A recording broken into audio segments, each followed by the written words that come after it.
Hello everyone, we're reading a Bible history or a Bible story. The book that we're reading is Great People of the Bible and How They Live. But I'm reading the story or the history of Esther, heroine of the Jews.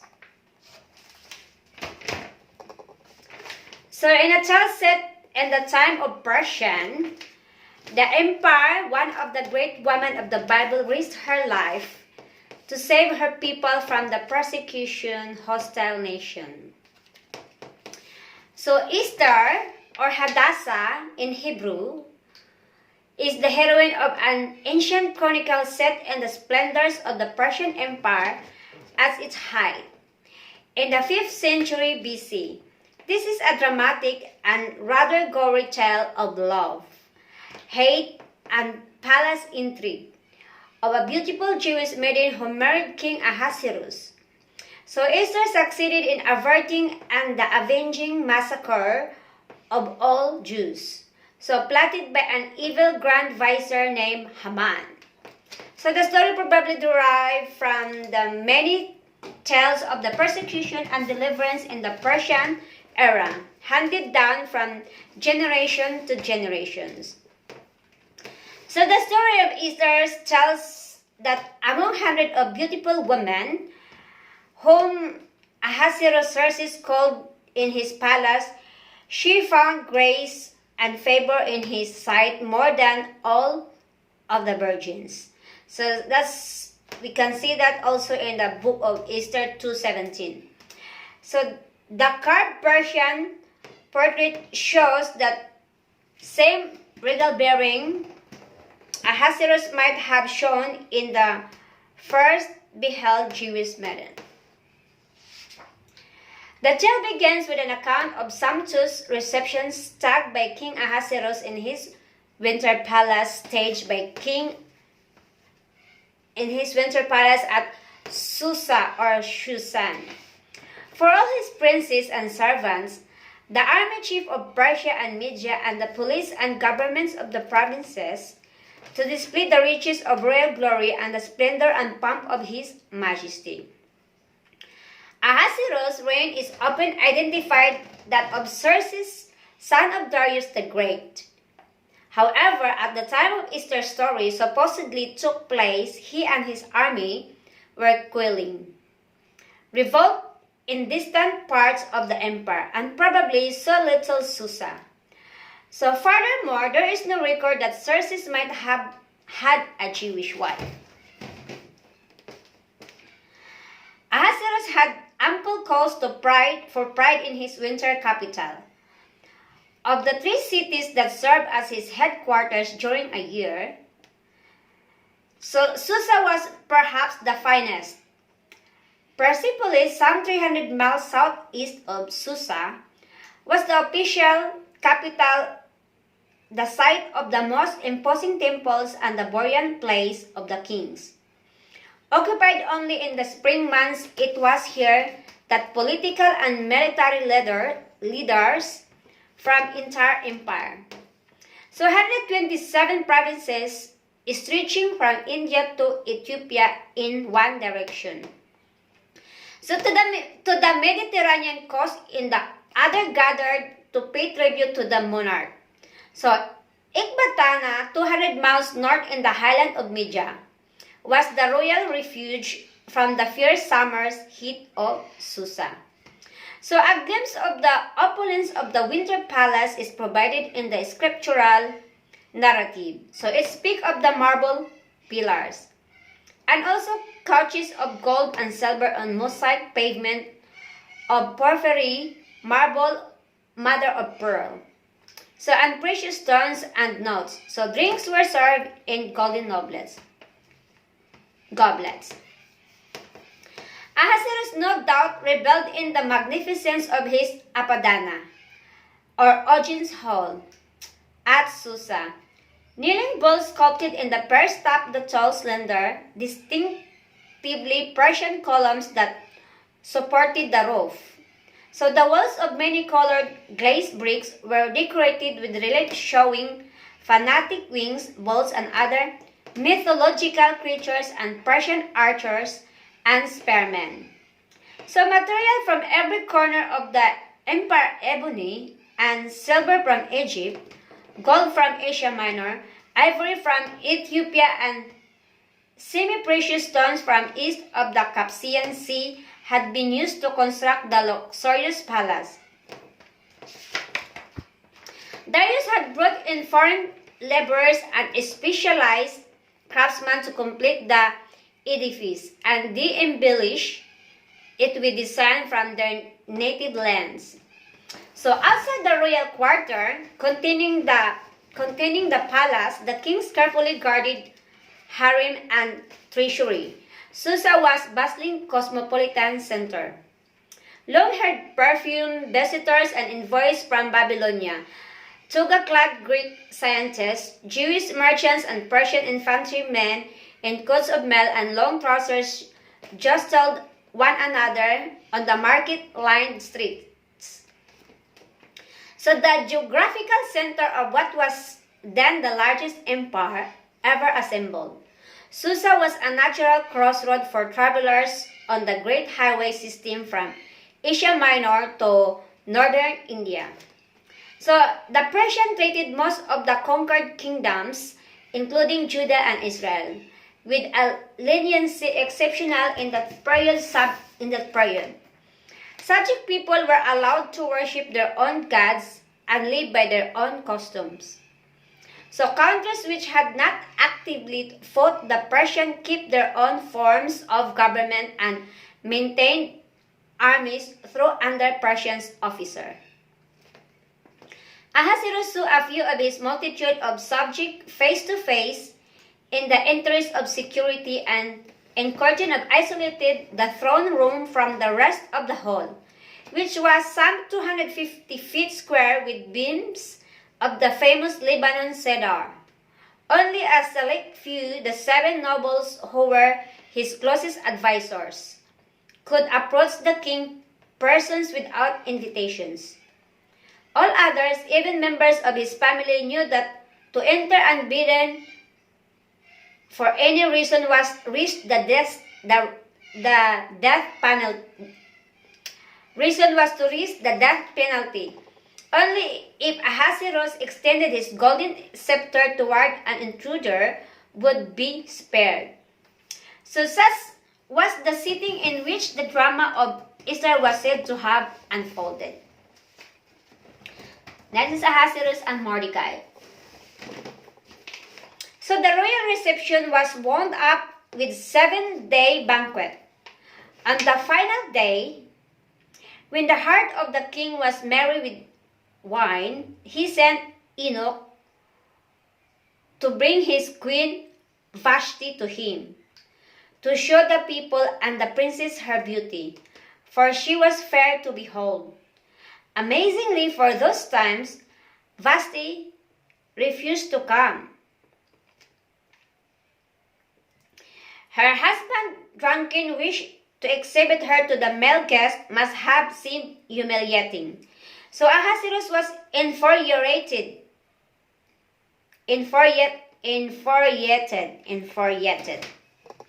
His counselors urged him to take drastic action, lest other wishes might take to disobeying their husband. Accordingly, the king banished Vashti from the presence and sought a new queen. Now there was a Jew in Susa, the capital, whose name was Mordecai. The chronicle relates.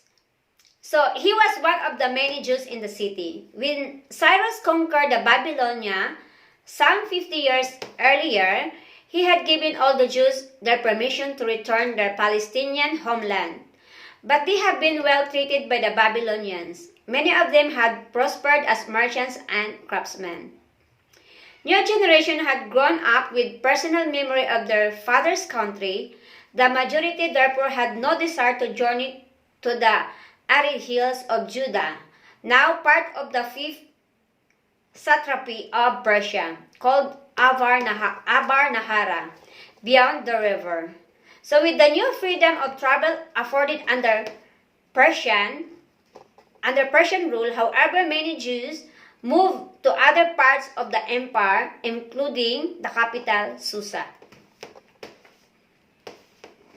Next is the Jews of Babylon. So not much is known about the Jews outside Palestine in the Persian epoch from earlier biblical accounts such as those of Ezekiel and Ezra. We know that they clung to their Mosaic faith under Babylonians, and given the Persian tolerance of varied religious and national custom, they doubtless continued to keep their Jewish identity. So thus their day-to-day life in Susa was not much different from the life of their fellow Jews in the homeland.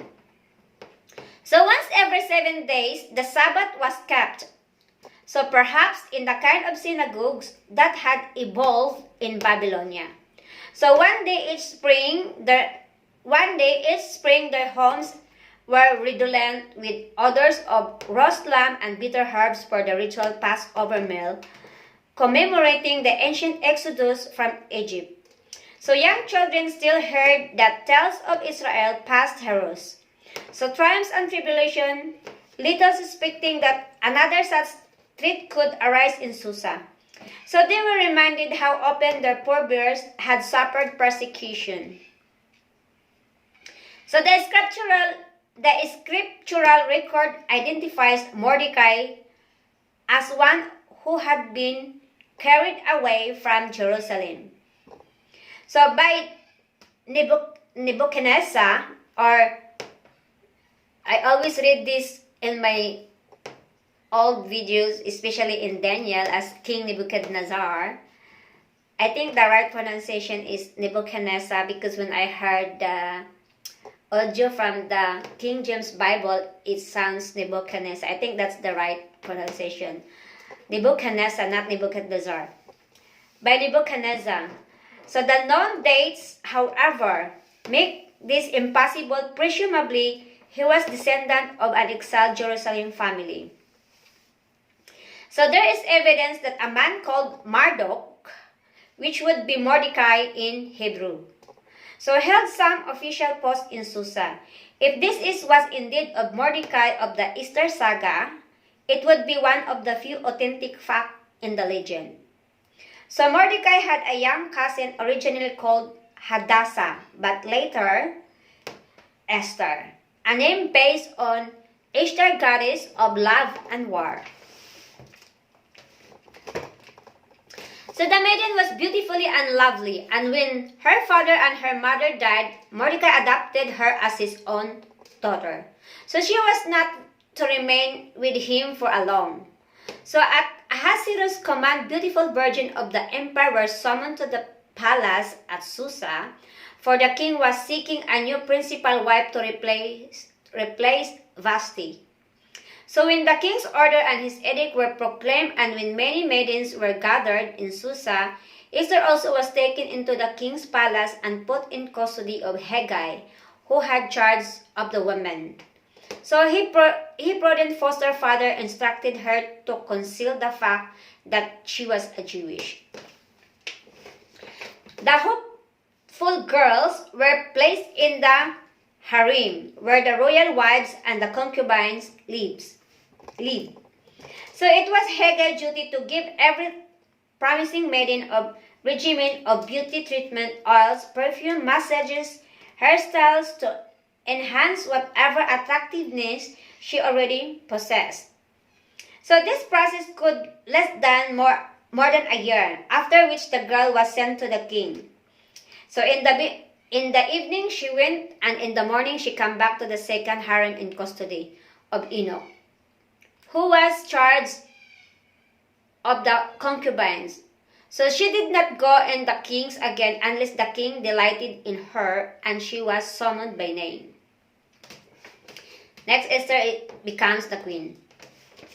For all but few women in the harem, this might be the only time they were ever to be in the monarch's company. So when Esther's turn finally came, she probably expected that her first night with Ahasuerus would be the last night. would be the last. So, however, when Esther was taken to the king Ahasuerus into his royal palace in the 10th month, which is the month of the Beth, in the 7th year of the reign, the king loved Esther more than all the women, and she found grace and favor in his sight more than all the virgins, so that he set the royal crown on her head and made her queen. So to celebrate his marriage to this girl, he granted a remission of taxes and gave gift with royal liberality. This was clear indication that love and esteemed her. For remission of taxes was no small matter, and it brought joy to peoples throughout the empire. So Mordecai was probably a minor gatekeeper at the palace and was thus able to communicate with his cousin. One night, he happened to overhear two of the king's chamberlains plotting to assassinate their sovereign. At once, Mordecai reported the treachery to Esther, who in turn warned the king. When the affair was investigated and found to be so, the men were both hung on the gallows. The episode was duly inscribed in the official palace annals. So the prisoners were not hung by the neck from a rope. Instead, they were probably impaled. First, long, sharpened poles were run through their bodies, then the blunt ends were driven into the ground, thereby suspending or hanging the unfortunates until they died slowly. Persian custom prescribed the political prisoners be put to death by his gruesome method. Sometime later, Ahasuerus elevated a man named Haman to the highest office, prime minister or grand vizier. If the 7 nobles who counseled the king were privileged, having fine homes, riches, and almost unlimited access to Ahasuerus, then Haman was even more. Besides wealth and power, he enjoyed signs of honor, especially dear to his wicked heart. And all the king's servants who were at the king's gate bowed down and did obeisance to Haman. For the king had so commanded concerning him. Only one, the stubborn Mordecai, did not bow down or do obeisance. A royal decree next. So the Jew dangerous disobedience was very likely motivated by an ancient racial feud. For Mordecai was of the tribe of Benjamin, and Haman was an Amalekite of the Agag family. So long ago, their respective ancestors had fought and died for possession of Canaan. So now the Benjamite could not demean himself to Agagite through he be highest official under the king. So Haman was so enraged that revenge one of Jew would not suffice. So he sought to destroy all the Jews. So the people of Mordecai throughout the whole kingdom of Ahasuerus. So to obtain the king's sanction for the mass murders, Haman was forced to use all the cunning he possessed. Ever since the reign of Cyrus, his successor had adhered to his policy of winning the loyalty of conquered subjects by peaceful rather than violent means. So in extreme cases, it had been thought necessary to crush local dissenters, but never had they annihilated a country or a people. The Grand Vizier's plan went against this policy. So knowing that before a royal decree could be issued, the king was obligated to confer with his 7 advisors. So Haman managed to go over the heads. So with a combination of flattery and bribery, he was able to act alone in the king's name. Then Haman said to Ahasuerus, "There is a certain people scattered abroad and dispersed among the people in all the provinces of your kingdom. Their laws are different from those every other people, and they do not keep the king's laws, so that is not for the king's profit to tolerate them. If it please the king, let it be decreed that they be destroyed, and I will pay 10,000 talents of silver into the hands of those who have charge of the king's business, that they may put into these treasuries. So Ahasuerus rejected the bribe, no doubt money Haman intended to steal and extort from his victims, but ascended to the harsher crime. So the money is given to you, he told Haman, and the people also, to do with them as it seems good to you. Then he gave Haman his royal signet ring, enabling the vizier to validate any order he issued. So Haman thereupon wrote an edict commanding every official to destroy, to slay, and to annihilate all Jews. So young and old, women and children, in one day, the 13th day of the 12th month, which is the month of Adar, and to plunder their goods. So he had chosen this day by casting pour or lots. So possibly the lots were small stones with design carved or painted on them like modern dice. So preparation for the bloodbath were thorough. A copy of the document was to be issued as a decree in every province by proclamation to all the prophets to be ready for that day. So the royal couriers carried Haman's orders by rapid relay system, riding the fleetest horses, spurring them to the limit day and night, stopping only to replace their exhausted mounts. By this method, the residents of Sardes, some 1,500 miles away in Asia Minor, for example, might see the posted edict within a week or two. So an ordinary traveler, on the other hand, if he covered a leisurely 18 to 20 miles a day, would probably stop each evening at one or over 100 inns at his disposal. So he would rest, relax with a cup of Persian wine, and converse with other travelers. Normally, he would have to allow himself at least 3 months for the same kind of journey. When Mordecai learned all that had been done, Mordecai rent his clothes and put on sackcloth and ashes. And every province, wherever the king's command and his decree came, there was a great mourning among the Jews, with fasting and weeping and lamenting. Next is Esther bravery. So Mordecai asked Queen Esther to intervene at once to save their people. This was the 12th year of Ahasuerus' reign, and she had been his consort for 5 years, but apparently had not yet rebelled that she was a Jewish. It seems unlikely indeed that had the king known of it, he would have so readily approved of Haman's bloody plan. Evidently, Esther now hesitated to disclose her secret. Besides, should she approach the king without being summoned?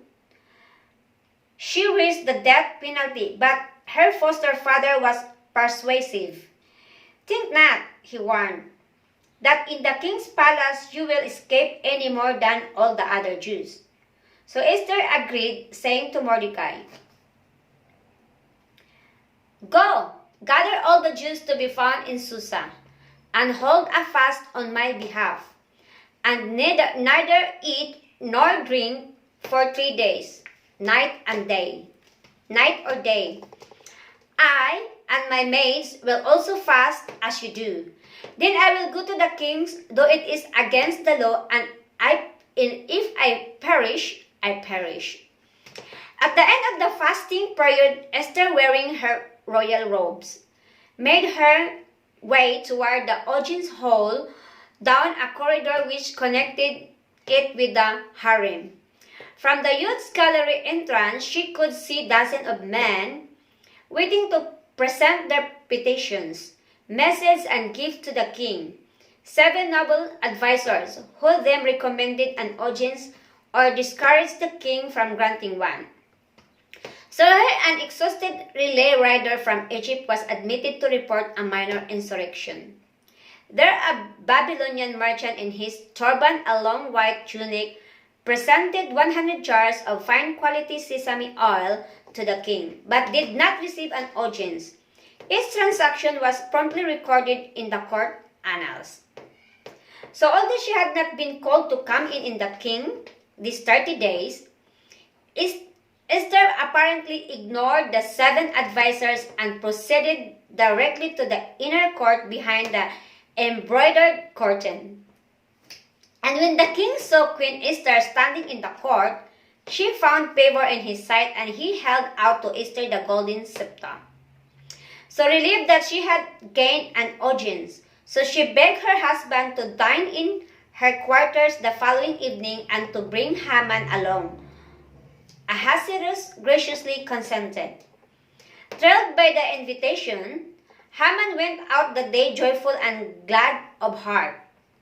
But when he saw Mordecai in the king's gate, that he neither rose nor trembled before him, Haman was again filled with wrath.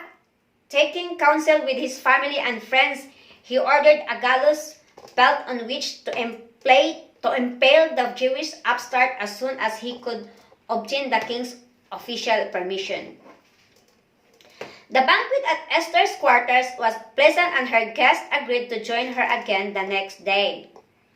So on the night following the first meal, the king, unable to fall asleep, had some court records read to him. In one of these, he came across the old entry about how Mordecai had uncovered an assassination plot. So, what honor or dignity has been bestowed on Mordecai for this? He inquired and learned that nothing had been done. So, in the morning, before Haman could broach the subject of Mordecai's execution, the king asked, "What shall be done for the man whom the king delighted to honor?" Supposing that the reference was to himself. So Haman proposed that the lucky man be given royal raiment, set on the king's horse, and led to the city square by a high official, crying, "Thus it be done to a man whom the king delights to honor." To Haman's horror, he was commanded to heap upon Mordecai the honors he had thought were in his own. At the second banquet, Esther dramatically exposed Haman's villainy and at last revealed her own Jewish origin. She pleaded urgently, "If I have found favor in your sight, O king, and if it is pleased the king, let my life be given me at my petition, and my people at my request. For we are sold, I and my people, to be destroyed, to be slain, and to be annihilated." "Who would presume to do this?" Ahasuerus asked. And Esther replied, "A foe, an enemy, this wicked Haman." So the king, in a rage, stormed out of the room into the garden. Returning in a few minutes, he found Esther sitting on a couch, and Haman prostrate at her feet, pleading for mercy, misinterpreting the import of the sin. So king shouted angrily, "Will he even assault the queen in my presence, in my own house?" So one of the attendants then informed him that the gallows which Haman has prepared for Mordecai, whose word saved the king, is standing in Haman's house. So and the king said, "Hang him on that." So they hung Haman on the gallows which he had prepared for Mordecai. So for good measure, at Esther's suggestion, his 10 sons were also hanged. Haman's possessions, including his house, were turned over to Queen Esther. More important, Mordecai was appointed Grand Vizier in Haman's place. He left the palace arrayed in royal robes of the blue and white, with a great golden crown and mantle of fine linen and purple, while the city of Susa shouted and rejoiced. Next is the deliverance of the Jews. Inom muna tayong tubig.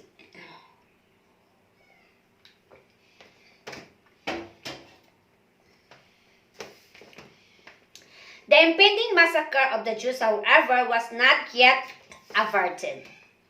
Under the law, an edict sealed with the royal signet ring could not be undone, even the king himself.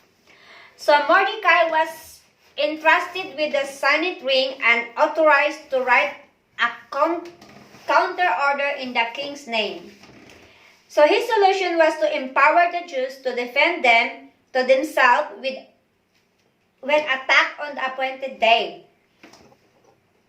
The decree was rushed to all parts of the empire by royal couriers. All who had received the original Haman's order presumably realized that it need no longer be rigidly enforced. So Mordecai's edict allowed the Jews who were in every city to gather and defend their lives. So thus on the very day when the enemies of the Jews hoped to get the mastery over them, so the Jews were ready to lay hands on such as sought their hurt. So many of them had served in the Persian army. So this training did not desert them now. In Susa itself, on the day set for their extermination, the Jews instead slew and destroyed 500 men. Esther pleaded for and was granted a second day of vengeance, and they slew 300 men in Susa. In the provinces at the same time, they slew 75,000 of those who hated them. Both in capital and in the country at large, the chronicle emphasized they laid no hand of the plunder in sharp contrast to Haman's plans confiscations. So the Jewish reprisals in self-defense took place on the 13th day of Adar. And on the 14th day, they rested and made that a day of feasting and gladness. No doubt they needed rest after the great slaughter, awed by their prowess. Many of the peoples of the country declared themselves Jews, for the fear of the Jews had fallen upon them. So Mordecai recorded these things and sent letters to all the Jews, so enjoining them that they should keep the 14th day of the month, Adar, and also the 15th day of the same, year by year, and as the days on which the Jews got relief from their enemies. So therefore they called these days Purim, after the term Pur. So Esther, the queen, also sent out letters to this effect. So a story of triumph over persecution naturally appealed to a people so often persecuted, though the name is not Hebrew but Akkadian, and though the festival has little relevance to the worship of God. Purim became a favorite holiday among Jews, even to our day. In the synagogue service, veneration of Easter is more than matched by abuse of Haman. So every mention of his name is greeted with stamping and noise. So what happened to Esther after these events? And how long she remained the queen is not recorded. Presumably, she lived happily ever after. So that's the story of Esther. He's one of the chosen as well to save all the Jewish, not to be slaughtered by Haman. So I hope you like the story. Thank you for watching. Bye. God bless you all.